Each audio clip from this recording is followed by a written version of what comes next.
Hi, I'm Jeremy Crosby. And I'm Nick Boucher. We're your hosts for the program that's all about your city, Talking Fitchburg. Every weekday, we pull together the news, events, and information you need to stay on top of what's happening in the city of Fitchburg. Find Talking Fitchburg on cable TV, Roku, Amazon Fire, Apple TV, and our live stream on the web. Plus, you can find all our headlines and stories on Facebook, YouTube, and our video on demand service. This is your city. Keep up with Talking Fitchburg and the issues affecting you and your neighbors. Want to know what's happening in your city? Get Notify Me messages from the City of Fitchburg. Visit fitchburgwi.gov on your computer or mobile device and select the big Notify Me button on the left. Enter your email and/or phone number, whichever is best for you to get notifications. Scroll down the list and select all the topics you're interested in to receive email or text messages about. You'll be notified every time one of your topics is updated. Sign up for Notify Me, one more way to keep up with your Fitchburg government. Meeting of Fitchburg Board of Public Works for Monday, February 2nd, 2026, held here in the Francis Huntley Cooper Council Chamber. I'll make note of the date. I don't believe the groundhog saw his shadow today, so we are hopeful of early spring. Attending tonight, Don is here, Alder Jetzer, myself, and Dave to my right. Kim did not make it back, I believe. He was delayed on airlines. So public appearances for non-agenda items. We do not have any tonight. So this brings us to agenda item 3A, approval of January 26 meeting minutes. Do we have a motion to approve? Motion to approve. Moved by Don. Do we have a second? Yeah, I'll second. Second by Dave Wobarn. Discussion, corrections, additions, modifications of the minutes. See none? All right. I'll call the vote. All in favor of the approval of the January 26 meeting minutes signify by saying aye. Aye. The minutes are approved. Let's take us to agenda item 4, report of our Director of Public Works, Mr. Tim Volker, PE. Good evening. A couple follow-up items from our last meeting on January 26, 2026. I'll start off with Fitch-Rona Road. Board member Wilborn had asked about the bus routes for that project for when Fitch-Rona goes under construction. And Ross has been in contact with the Verona School District. The last time they talked, they told each other we'd touch base with them as we got closer to construction, kind of had more concrete dates. Okay. So they are aware of the project. We will touch base again with them once we have those dates from the contractor. And then our water tower D, we don't have a firm date yet from the contractor on when they will start erecting the actual water tower. However, at our last meeting, they thought maybe mid-February to the end of February. The contractor's waiting to get a much larger crane to do some of the lifting of the welding sections, and then they will be x-raying all of the welds approximately a week before the lift. So we should have a bit of a warning before it starts going up. So I can let everyone know once that's anticipated if you guys want to go out and take a look. And then the third follow-up item was just the board had questioned that $6 line item total that the Fisher Excavating Incorporated listed for the rock excavation for the Cyene Interceptor project. And the three other contractors' total cost range from $43,800 to $84,000 for that line item. So I discussed that with Tracy, and she said they lowball that item frequently. The rock is on the project, though. She doesn't have any concerns with that. Geotechnical reports were included in the bid advertisement, and Fisher provided the bid, and they have to honor that cost, so there is no concern.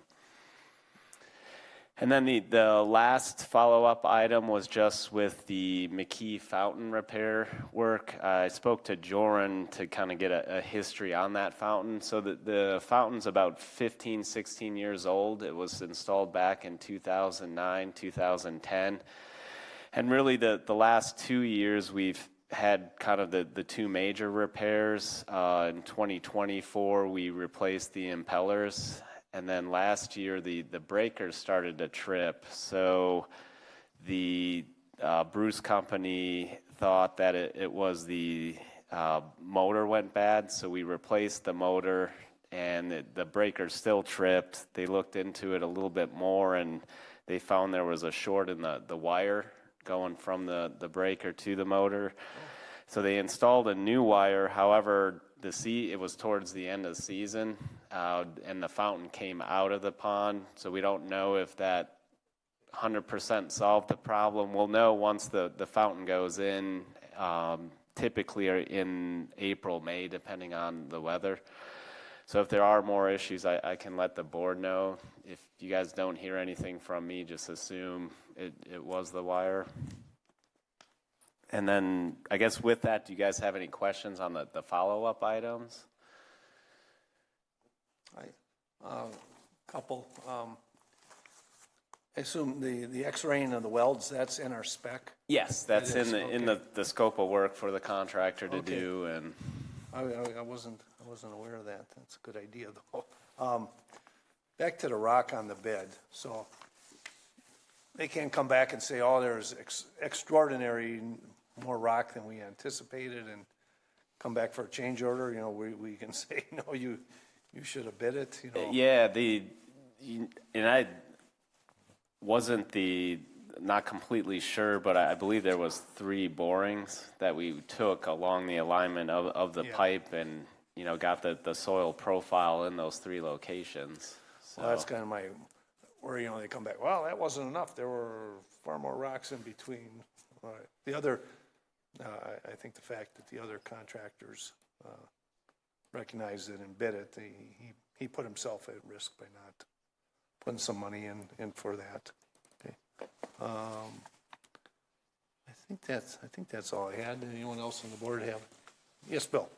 I guess back to the X-raying of the welds, is that something that the contractor does themselves, or do they have an independent third party do that verification? that I think is done by a third party. So I can update you guys at the next meeting with the company information on that. I would think it's in everybody's best interest, including the contractor for building the tower. With the, when they get to the point where they're going to do the lifting, you can't project a date, but I think as you all know, wind conditions will limit on. Well, Tim probably wasn't here, but I think the rest of us remember Big Blue in Milwaukee, that they tried to lift those roof sections at Miller Park, and it was too windy. And so I deal with wind farms where they're putting up the nacelles and the blades on wind farms, and quite often, we couldn't get it done, it was too windy. And I'm like, well, it should be windy there, that's what we're building the wind farm. I know, catch-22 on renewables, so be aware, that could delay them. I'm sure there's a limit on lifting those big things, how much wind that crane can take. Okay. Thank you, Tim. And then just a couple project updates too with let me just pull up my notes. The 2026 street resurf. Follow up on the contract administration. If a bid item exceeds a certain amount, the volume of it or something, is that something they go after on there? It showed rock and you had a quantity for it, but if it doubles, triples, do they get to ask for a change? If the quantity changes, that they would get paid based on the quantity that they took out specifically for that excavation. But with this particular unit price, it was 1 cent they put. Right. So, they're not going to get that. The change order won't be too large with the amount of overage. So, but it's something they have to honor. And I assume the cost. We had our standard 10% contingency on there as well. Yes, we did award the contract with a 10% contingency. So the contingency on that particular project was $60,106.65. Anything else before Tim continues here? Okay. So the 2026 street resurfacing project, we're anticipating to advertise that on Friday, February 13th. And then the bid opening for that project would be at the end of this month. And then our Fitchburg Road Goose Lake Stormwater Project, we anticipate to advertise that bid in March. So that project's separate from the road reconstruction project. This stormwater project would install some culverts, which is kind of the bottleneck, the outflow of the lake, installing some culverts to help alleviate that bottleneck. And then that's it for project updates. Tim, with the resurfacing, do you have any sense, the Belmar neighborhood, you know, they had that work that we postponed. On when that would start? When that might start, yeah. So there would be utility work before that. It's probably going to be the latter part of the year, probably September. Okay. Because the water main Has to be done first. has to be done first, and then we're also lumping that in with the stormwater improvements too, the Crescent Road. Yep. Stormwater improvements. Okay. Just like keep the neighborhood up to date. Yeah, and that's contractually, the utility contractor would have till September 1st, I believe, is the due date for that. But if they were to finish early, then our paving contractor would be able to start sooner. Earlier. So Okay. the latest would be September, October-ish. All right, good. Thank you. Thank you. Anything else for Tim? Okay. Then we'll move on to our agenda items. The first one we have is 5 Alpha, Resolution R 3226, a resolution to join the renewal of Blue Council. Do we have a motion to approve? I move approval. Resolution R 3226. Moved by Alder Jetser. Do we have a second? Second. Second by Don. The renew kind of a, I guess, you know, in a nutshell, trying to improve the water quality in our Madison lakes, and they're asking us to join. And we need to. They're requiring one elected official to serve on this and another appointed official. Is that right, or just an elected? Yeah, just I think one of the two they requested, and it doesn't have to be elected. It could be someone that sits on a committee. Okay.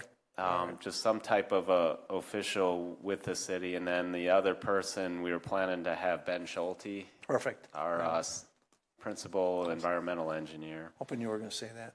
And our yearly cost to join this is $2,000.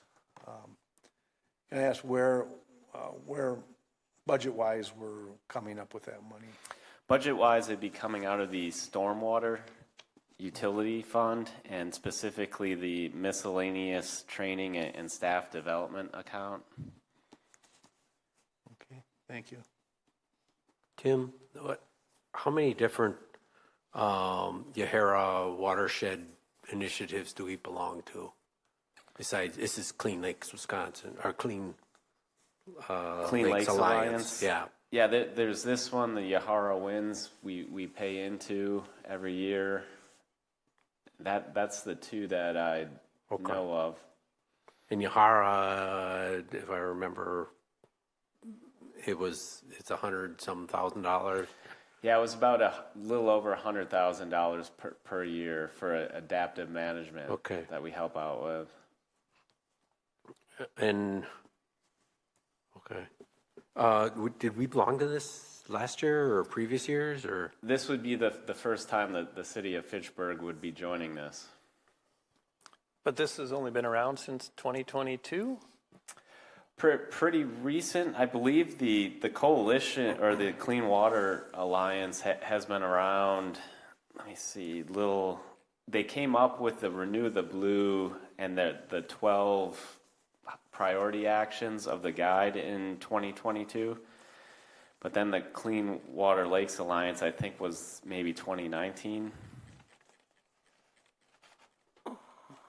Do we anticipate, because I think the winds, you get actual actionable items out of it. What actual items would we get out of this for spending, or is it we're just one of the consortiums just feeding their money? So in year one, kind of what they're coming up with is about 3 or 4 meetings they're going to have throughout the year, and they're going to come up with several work groups and deliverables that Ben and the other elected official or community member would be a part of, kind of generate work group ideas, come up with the work groups, and then come up with deliverables for the project.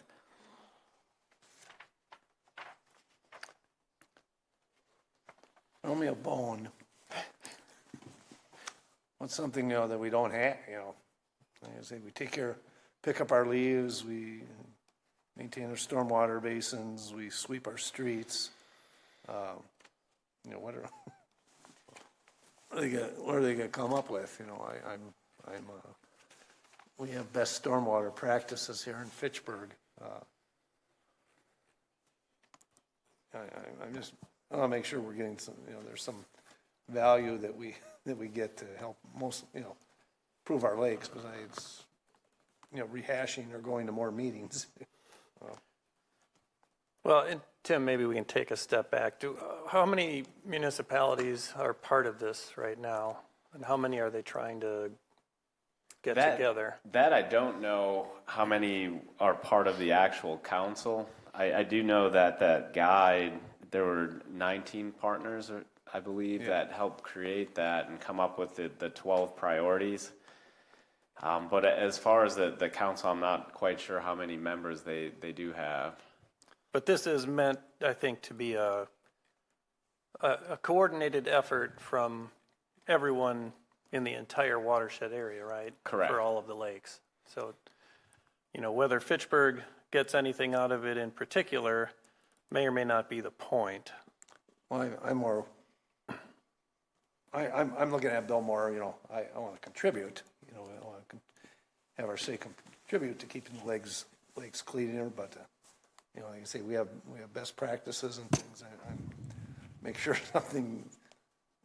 something comes out of this that we can contribute, besides going to meetings. Like I say, we follow best practices and we run a good stormwater utility. Where in the packet were these 12? I didn't necessarily see those 12 things highlighted in here. The 12 were not included in the packet. Kind of what was included in the packet was the charter for the first year, and basically that's what we'd be working on. So starting on page 5 of the packet is the year 1 charter, and it kind of explains the meetings. There'd be one on February 4th, one on March 11th, one on May 13th, another on August 12th, and December 9th. Okay. So there's actually 5 meetings. The first year, the very first meeting is when they would kind of come up with the structure and goals of this. So there is an unknown kind of exactly what those goals are, but they would align with the 12 priorities. Yeah. Okay.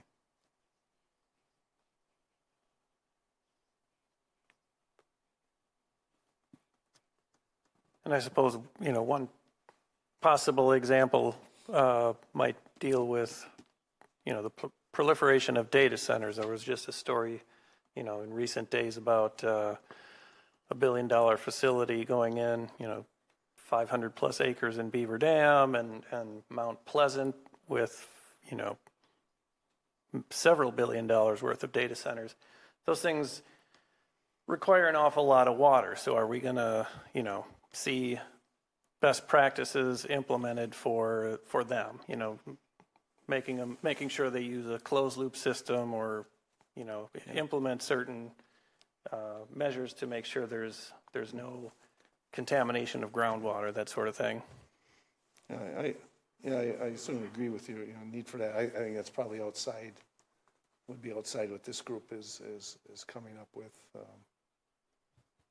on that.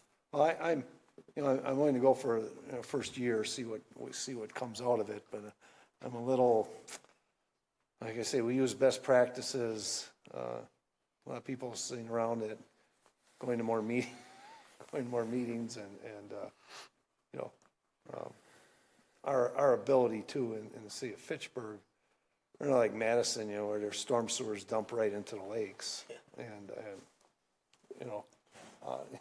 and we, at least ours gets filtered through Swan Creek and Nine Spring. We have a little bit of. We're not the direct dumping of the nutrients into the lakes like they are, but I'm willing to go for the first year, but I won't.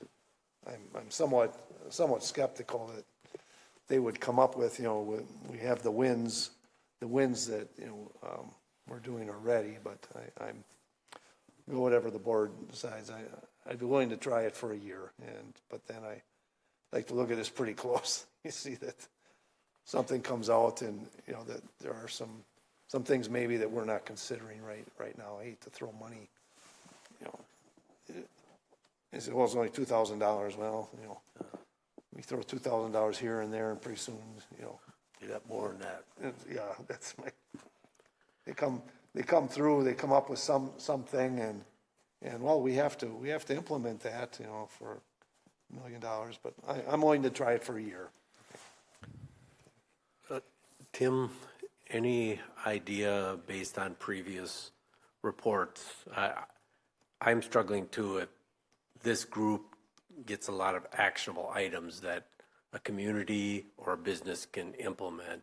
They do a lot of events, and they have really a big group, so they're good fundraisers to get there. But when you have 19 folks sitting around, if they don't focus on one item, like phosphorus loading has been identified, if we're doing best practices for phosphorus loading, I'm not sure we're getting anything out of this outside of attending meetings and everyone saying let's have the lakes clean. But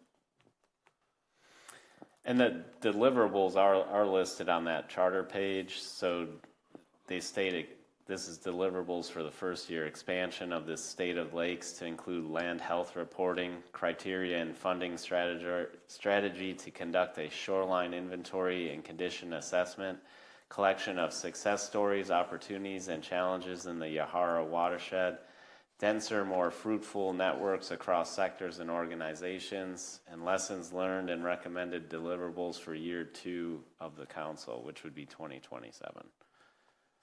So that's kind of looking what those work groups would work towards in those 5 meetings to achieve.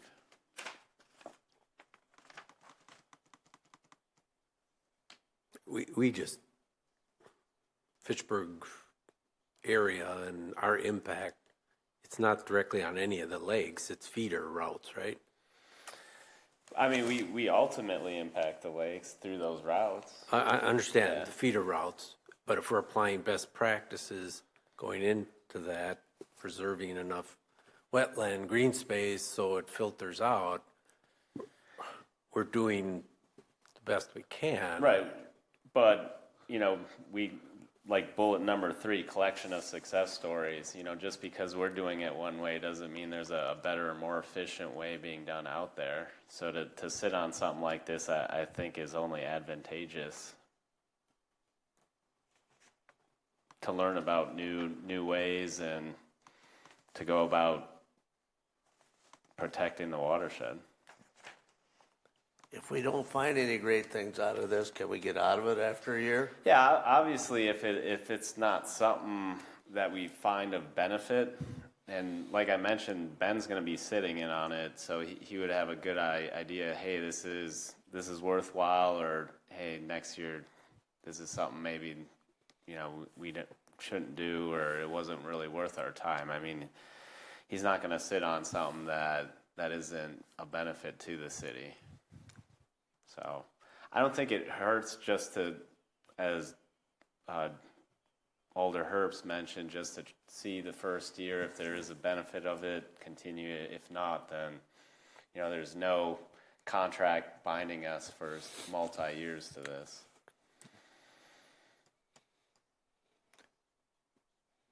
I'm willing to do it for a year. I'm really not that optimistic. We'll see. But I'm hopeful that we would.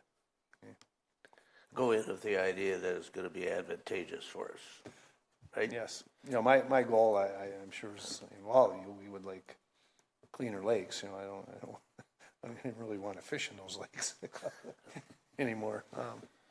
And our effect is mostly on Lake Wabisa and Lake Kaganza, where we set our watershed part of the city where I live.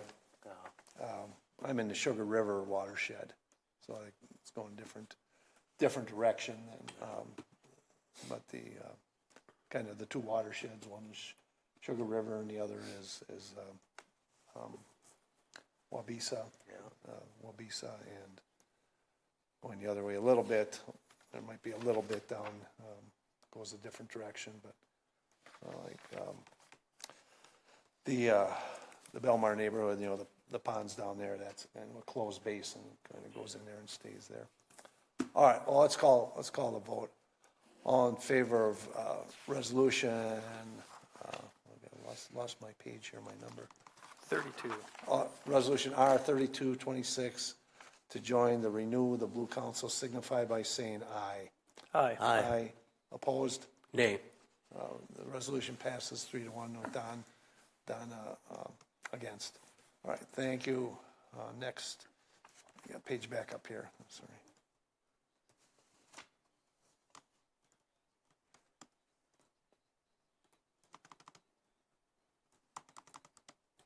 Such a small arrow on here. I'm sorry, guys.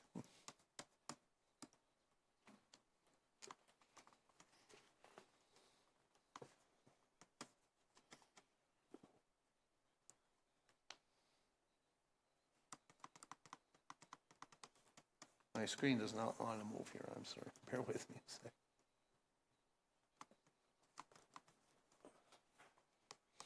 No, I lost it. 3826. I got it here. I'm sorry. Next, we have agenda item 5 Bravo, resolution R3826, authorizing the commencement of an action in circuit court for the purpose of relieving the city of plat restriction in all lot 1 in the plat of Mickelson Woods by amending it to include public transportation and support facilities. Do we have a motion to approve? I move approval of resolution R3826. Moved by Alder Jetzer. Do we have a second? Second. Second by Don. Again, we are changing this so that allow Madison Metro to put in a BRT station, charging station, and a restroom in this place along Mickelson Woods that previously had deed restrictions on this. And as you read the amendment, there's no one left anymore that was involved with those.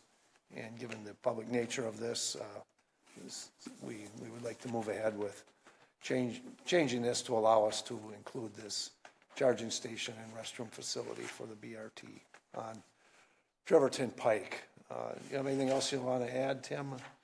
Along with the restroom, there's also the 10-foot wide path kind of running up on the east side of Trevorton Pike, so that also would be located on this outlot 1. Okay, all right. Given that this was dedicated to the public for greenway, park, stormwater, water main, et cetera, would the 10-foot path have been okay under the park section of that and greenway? I'm not sure whether. It's a good question. Yeah, that I don't know. I know the restroom facility, that being part of the BRT trip, the transportation, but the path may have been allowed maybe under the park. And is that restroom facility strictly for Metro use, or is that a public facility? Strictly for Metro use, so that this would be at the end of the BRT route, kind of where the drivers would take a break and be able to use the restroom facilities before heading back north. So would those restrooms be locked and they just have the access to them? Is that it? Yes, either with a a card access or a key, but Metro would be the ones to be able to unlock, and they would also maintain the facility too. Really, the only maintenance we would have would be just around the park or around the building located in the outlot. And right now, our Parks Department already mows the median in Triverton Pike and the terrace, so we're there with our equipment. We would just, do around the building to kind of keep it clean.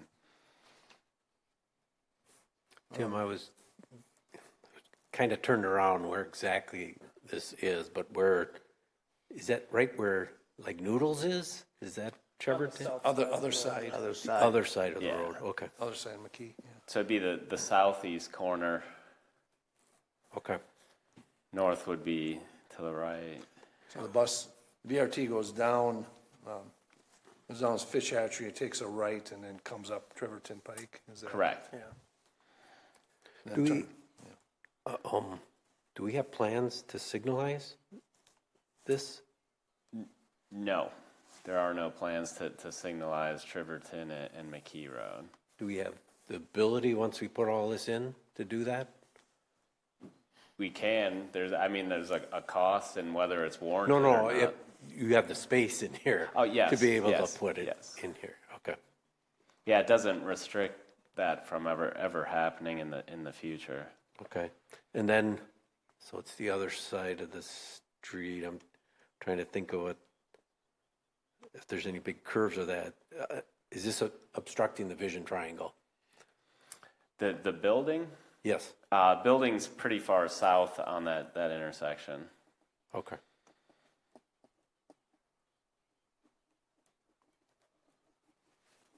So this is a new section of path on here, or we have an existing? There's I thought there was a, There's no multi-use path on Triverton I yet. think it's a sidewalk that runs up along the east side of Triverton. So that sidewalk would come out, and then the 10-foot wide path would be.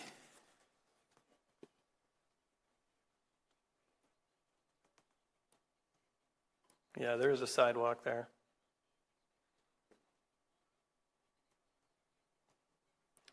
And it looks like there's 3 trees in that terrace. Do we know what's going to become of them? I think I saw them in the drawings. Yeah, a couple of the trees would be removed, but then new trees would be replanted as part of this construction. So on the page I have up on the screen right now, you can see a new tree being planted right here. so is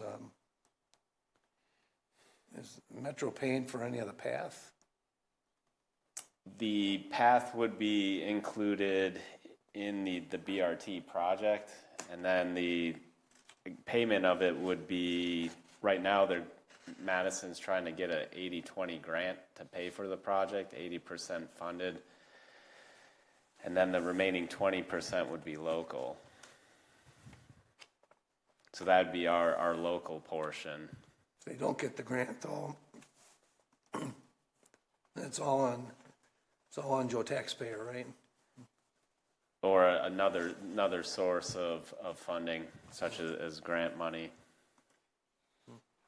But Ross, I did believe, have a conversation either today or late last week about the grant, and it's still moving forward. So whether we get the full 80%, that's to be determined yet.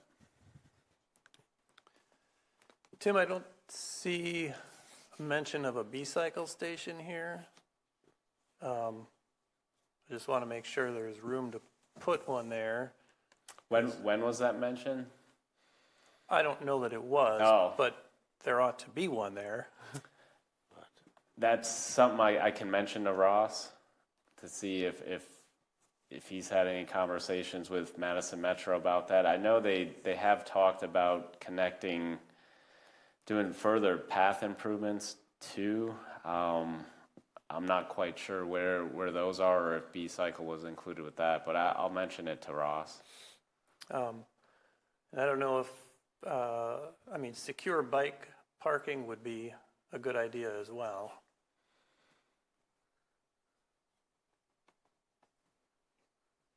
just for reference, the B-cycle station in McKee Farms Park is a little over 1/3 of a mile away. And then there's the one across the street in the Wyndham Garden parking lot, which, you know, nobody's going to want to cross McKee at Fish Hatchery. That's not a very fun task.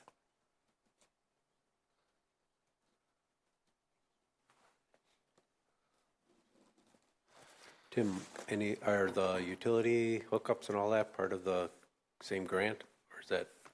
Yes, and there may be a utility relocation because we have a sanitary sewer running kind of parallel with the path right now, so we may have to relocate that in order for that building to be placed there, so the pipe's not under the building. But yeah, utility hookups for the restroom facility and the electrical building would be part of the project. Well, I was more concerned with the chargers. Aren't they pretty high power ones? So you have to run a new line? Most likely, yes. Yeah. Is that part of the grant? Yes, that would be part of the grant. Do you remember off the top of your head, I feel like they're in the neighborhood of 0.5 megawatt? That I don't. That sounds right, Bill. I think that sounds right. That's a big. Tim was prepared to talk about this deed restriction. Yeah, I know. We don't, as I read it, I'm wondering, is someone going to show up and say, no, you know, this is not in the covenant, or Well, Valerie looked up that, and in the resolution, I think it states that it didn't go through probate. Like no one, which whereas clause was that?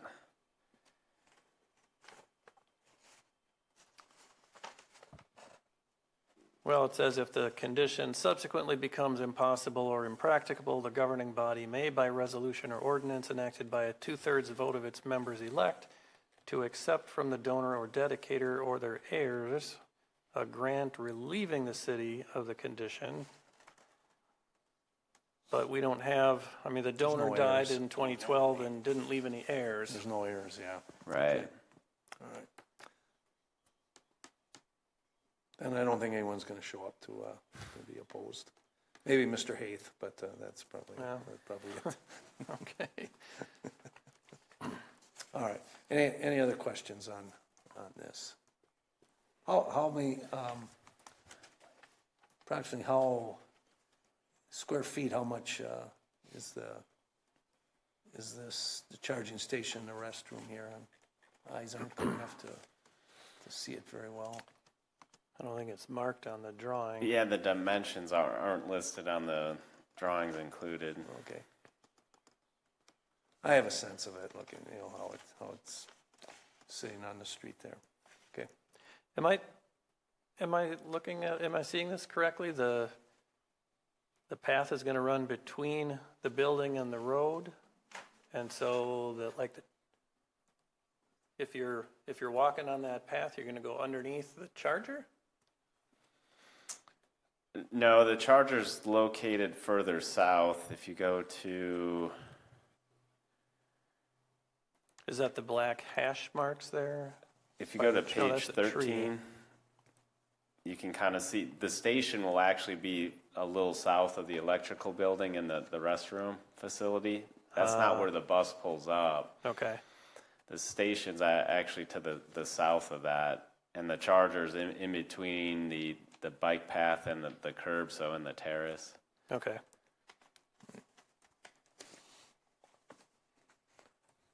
Anything else? We'll call the vote. All in favor of resolution R 3826, signify by saying aye. Aye. Opposed? Motion carries. Next, we have 5 Charlie, resolution R 2626, accepting agreement with USGS for the operation of the Swan Creek Monitoring Station. I so move we approve resolution R-26-26. Moved by Mr. Wilborn. Do we have a second? Second by Don. We talked about this at council. Forget who, was it Ben that talked the other night about possibly they were looking at less number of samples, or who was that, Bill, that came and talked about that? Do you recall? Was he from the county? Or?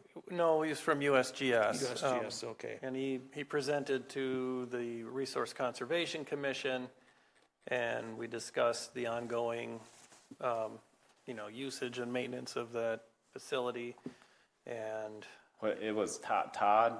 I think it was Yeah. Todd. Yeah, sounds right, okay. And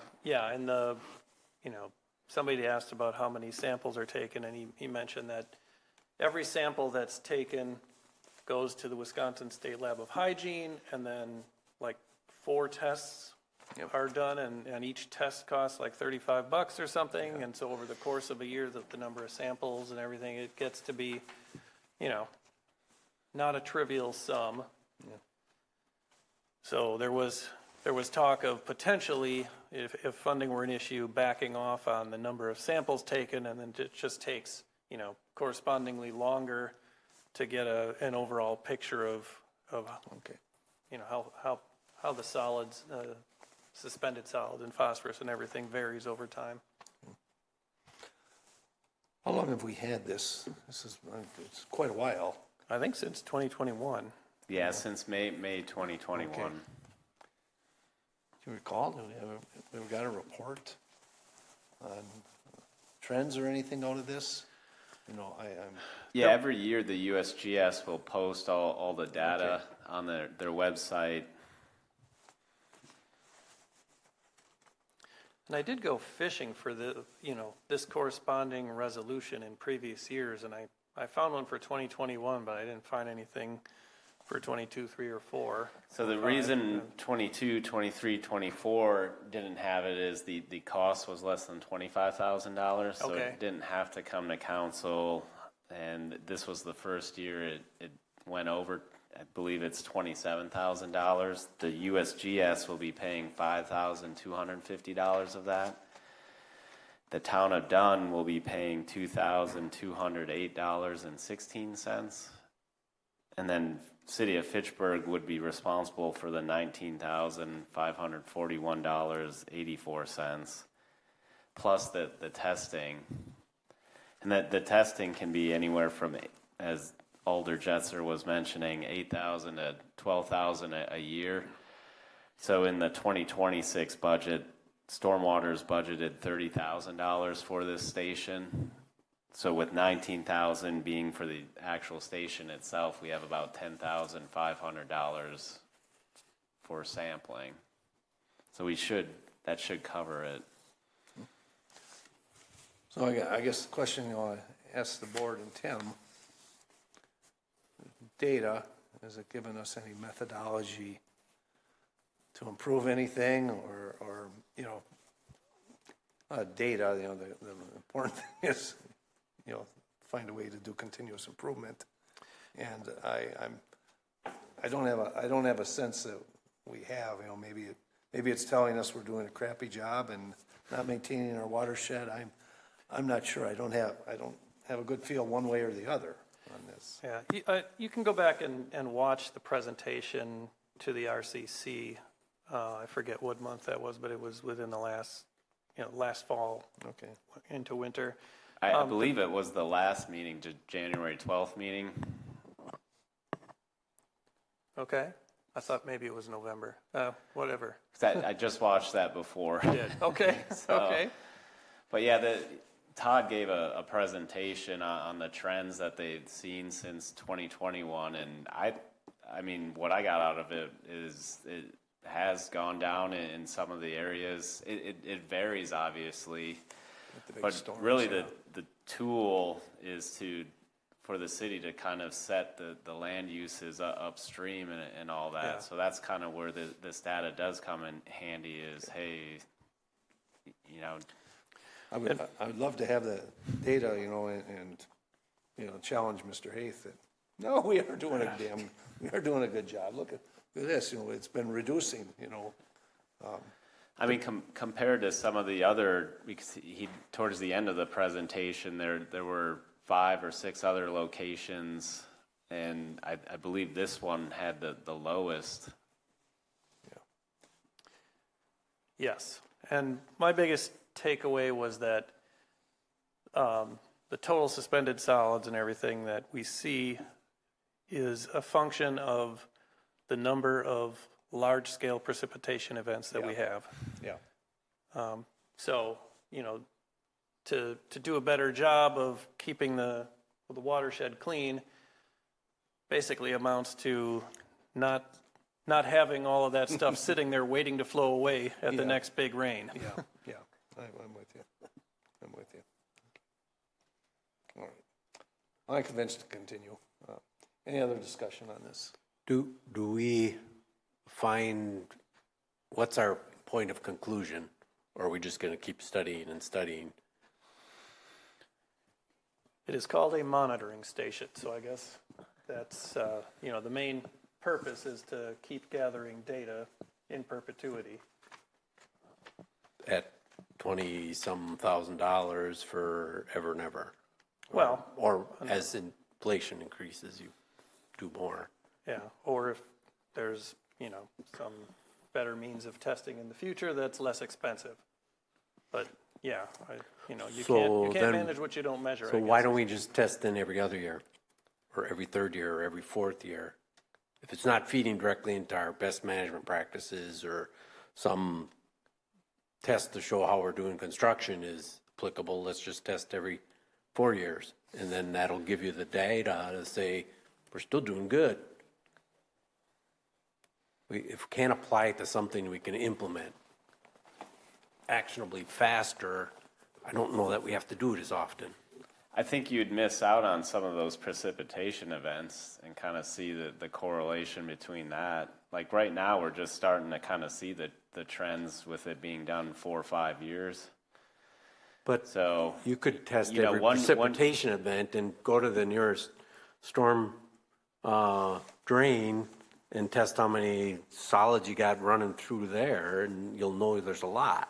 So, but we're not, unless we're going to start putting weirs up or something to prevent the sedimentation flow, we're going to start dredging all these creeks as an actionable item. I don't know we're getting anything out of it.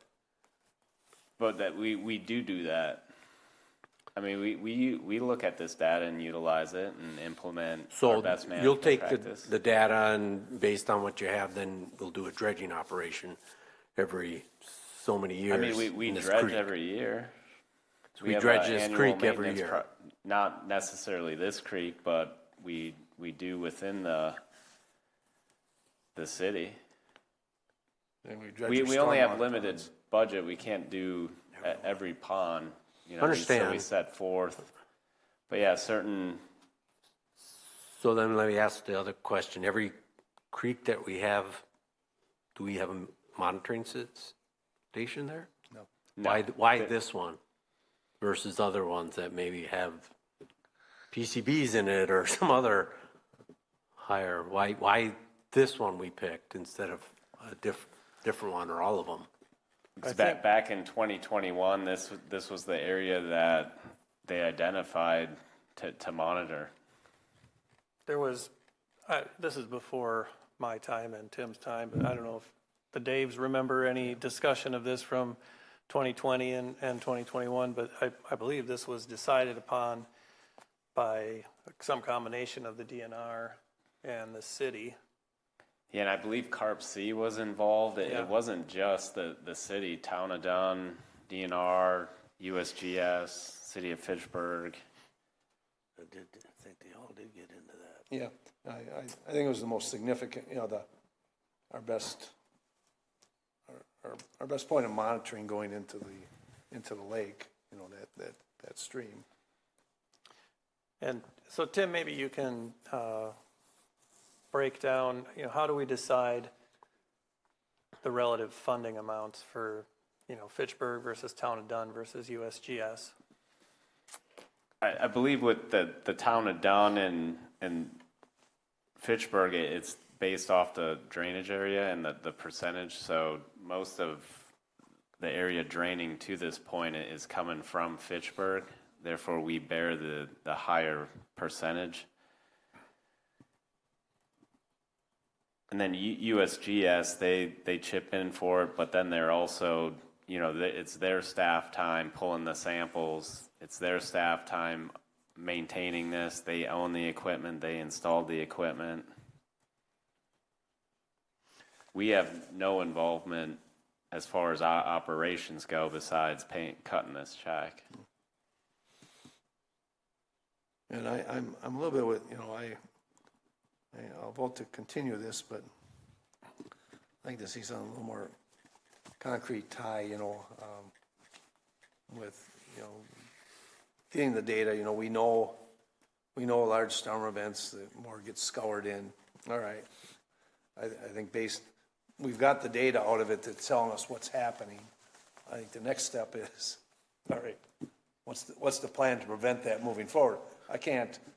We're not gonna be able to prevent large storm events. That's gonna.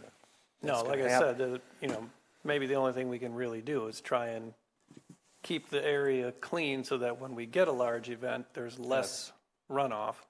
Tim, maybe you could have Ben add a little explanation at the RCC meeting next Monday, and I can bring that to the council on Tuesday. Okay, will do. Any other discussion? Any chance, because if it was established back in 21 and it was of interest to the DNR, any interest from the DNR to help contribute, or Dane County? Did I misspeak? Was the DNR involved? I'm just assuming I would they have were. to look. I read that, and I think it may have been in Todd's presentation on how who was all involved and what came about it. But I can't remember if it was the DNR. It was more than the city of Fitchburg, town of Dunn. I know Carp C for sure. I think there was one or two other parties involved too.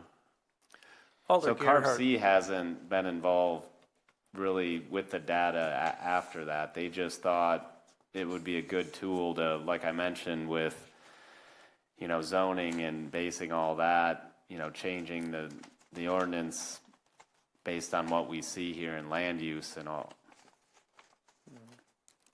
Alder Gerhardt was at she was involved with, I think she was at the ribbon cutting or the groundbreaking for that, and she takes meticulous notes. So she may well have information that is relevant as well. Okay.